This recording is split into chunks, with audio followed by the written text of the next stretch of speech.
Friends, ഞാൻ ഇന്നിവിടെ ഒരു കപ്ലങ്ങ മൺപയർ കറിയാണ് ഉണ്ടാക്കാൻ പോകുന്നത്. എങ്ങനെയാണ് ഉണ്ടാക്കുന്നതെന്ന് നമുക്ക് നോക്കിയാലോ. ചെറിയൊരു കപ്ലങ്ങയുണ്ട്. അപ്പോൾ നമുക്ക് വൻപയറും കപ്ലങ്ങയും കൂടി എങ്ങനെയാണ് കറി വയ്ക്കുന്നതെന്ന് നോക്കാം. വൻപയർ നമുക്ക് കഴുകി അടുപ്പത്ത് വയ്ക്കാം. ഇന്നലെ രാത്രി ഞാൻ കുതിരാൻ വേണ്ടി വെള്ളത്തിലിട്ട് വെച്ച പയറാണ്. ഇനി നമുക്കിതിനെ കഴുകി ഒരു കുക്കറിലേക്ക് ഇട്ട് വേവിച്ചെടുക്കാം.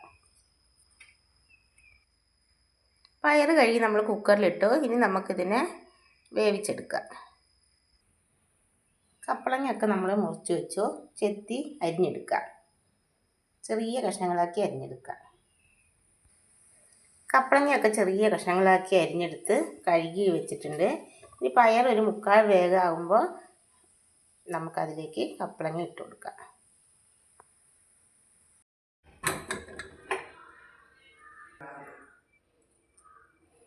കുക്കർ തുറന്ന് നോക്കാം.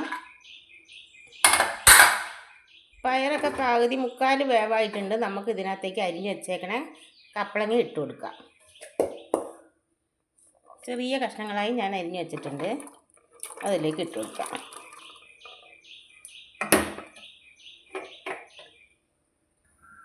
ഇതിലേക്ക് നമുക്ക് കുറച്ച് മഞ്ഞൾപ്പൊടി ഇട്ട് കൊടുക്കാം. പാകത്തിന് ഉപ്പും കൂടി ചേർത്ത് കൊടുക്കാം. ഈ കുക്കർ അടച്ചു വെച്ച് കപ്പളങ്ങ വേവിച്ചെടുക്കാം.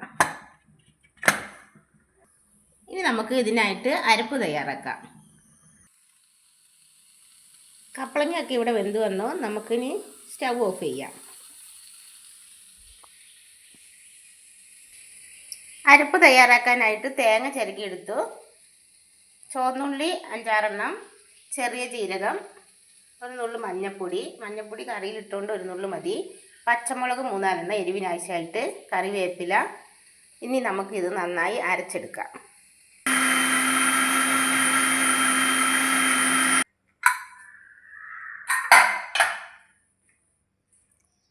കപ്പളങ്ങയും പയറും ഒക്കെ നന്നായി വെന്ത് വന്നിട്ടുണ്ട്. ഇനി ഇതിനകത്തേക്ക് നമുക്ക് തേങ്ങ അരച്ച അരപ്പ് ചേർത്ത് കൊടുക്കാം.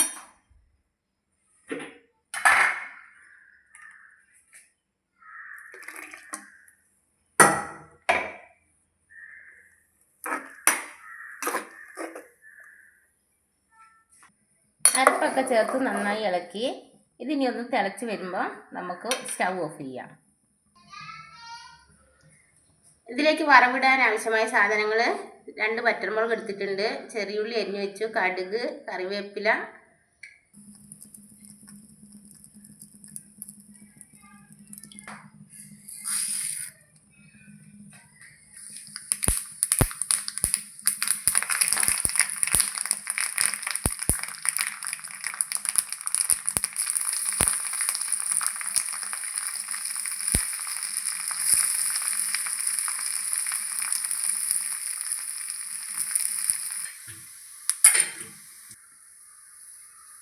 ഉള്ളിമുളകൊക്കെ നമ്മൾ ഇതിലേക്ക് വറുത്തിട്ടു.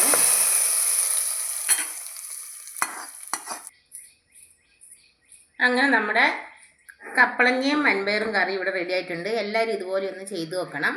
വീഡിയോ ഇഷ്ടപ്പെട്ടാൽ എല്ലാവരും ലൈക്ക് ചെയ്യണം, കമൻറ്റ് ചെയ്യണം. അടുത്ത വീഡിയോ ആയിട്ട് വീണ്ടും വരുന്നതായിരിക്കും.